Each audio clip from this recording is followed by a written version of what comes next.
Ladies and gentlemen, the President and Vice President of the United States, accompanied by Secretary Gary Locke and Secretary Kathleen Sebelius.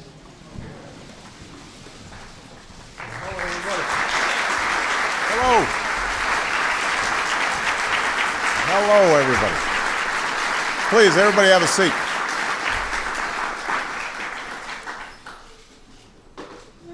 This is a big family here.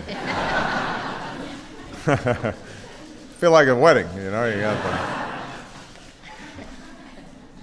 got we're here this afternoon to formally fill out my cabinet with my new Secretary of Health and Human Services, Kathleen Sebelius, and my Secretary of Commerce, Gary Locke.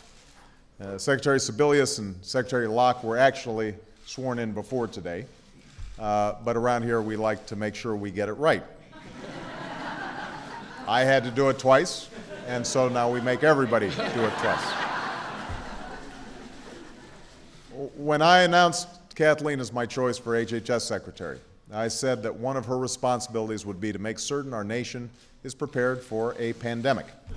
Now, what I didn't expect was that a serious H1N1 flu outbreak would be her first assignment, but it is, and that's why on Tuesday, only hours after being confirmed by the Senate, she was sworn in by my side in the Oval Office and then went straight to the Situation Room to get to work dealing with this emergency.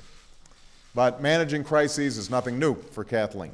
She has plenty of experience doing just that as governor of Kansas. And that expertise has enabled her to hit the ground running.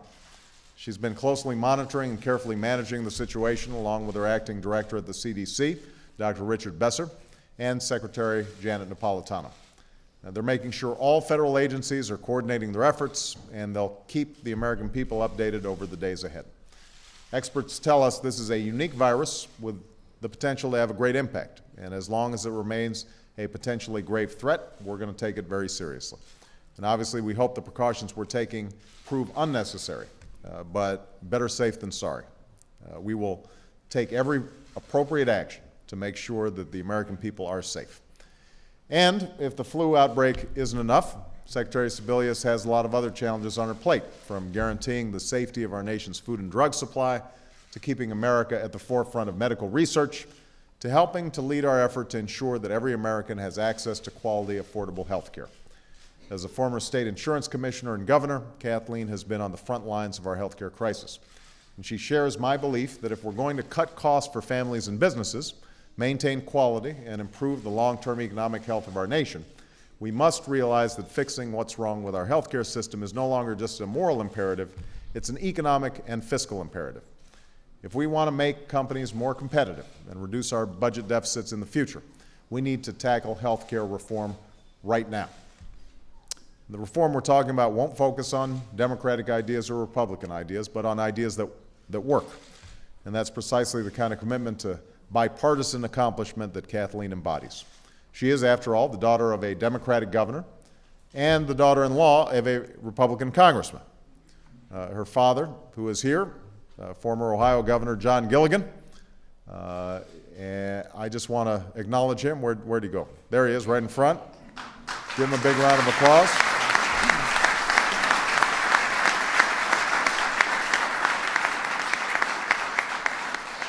He and Kathleen make up the first father-daughter pair of governors in the United States. But Kathleen has forged a reputation for bipartisan problem-solving in her own right. Time and again, she bridged the partisan divide and worked with the Republican legislature to get things done for the people of Kansas. And Kathleen possesses the patience and understanding honed by nearly 35 years of marriage to her husband, Gary Sebelius, the former first dude of Kansas.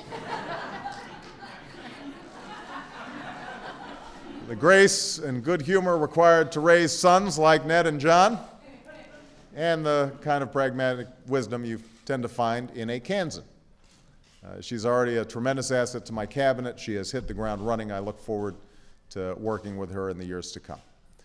Now, when I chose Gary Locke for my Commerce Secretary, I mentioned his own remarkable story. More than 100 years ago, Gary's grandfather left China on a steamship bound for America and found work as a domestic servant in Washington State.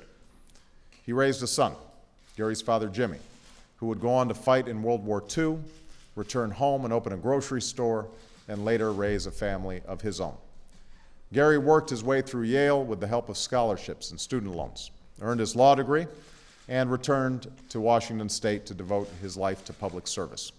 And when he took the oath of office as governor of Washington, he did so in the state capitol building not 1 mile from the home where his grandfather worked as a servant all those years ago. And that's how I know Gary shares my deep, abiding belief in the American dream, because he's lived it too. He's since proceeded to honor the family's legacy with years of distinguished service as one of the nation's most able and forward-thinking governors. He worked to promote economic development and attract businesses to Washington that would create the jobs of the 21st century, jobs in science and technology, agriculture, and clean energy. And I'm proud of what he and his team at the Department of Commerce are doing to help create conditions in which our workers can prosper, our businesses can compete and thrive, and our economy can grow. I want to thank his lovely wife, Mona, their adorable children, Emily, Dylan, and Madeline, for being here. Thank you, guys. And for the sacrifices they've made to send Gary from one Washington to another. Especially Emily, because I know it's harder when you're older. And I'm grateful to Gary for his service, because I know how hard it is to be away from your family.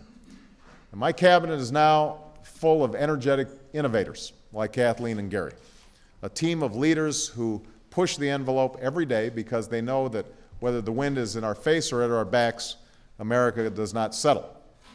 We always march forward. I am thrilled to have them by my side as we continue the work of turning our economy around and laying a new foundation for growth that delivers on the change the American people asked for and the promise of a new and better day ahead. So with that, I'm going to turn it over to another extraordinary member of my team, my Vice President, Joe Biden, to administer the oaths. Joe? Thank you, Mr. President. Gary, I'm going to say aye. You raise your right hand.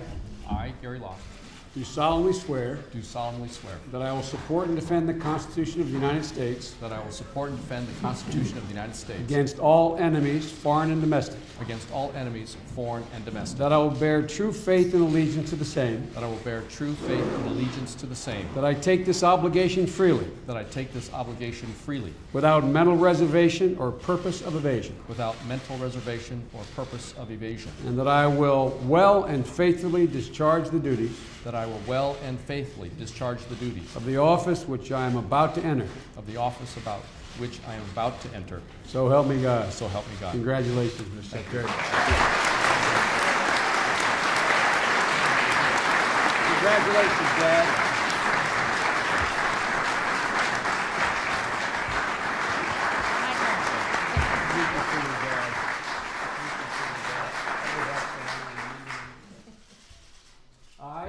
I, Kathleen Sebelius, Do solemnly swear do solemnly swear that I will support and defend the Constitution of the United States that I will support and defend the Constitution of the United States against all enemies, foreign and domestic, against all enemies, foreign and domestic, that I will bear true faith and allegiance to the same, that I will bear true faith and allegiance to the same, that I will take this obligation freely, that I will take this obligation freely, without mental reservation or purpose of evasion, without mental reservation or purpose of evasion, and that I will well and faithfully discharge the duties and that I will well and faithfully discharge the duties of the office on which I am about to enter. of the office on which I'm about to enter. So help me God. So help me God. Congratulations. Congratulations, Joe.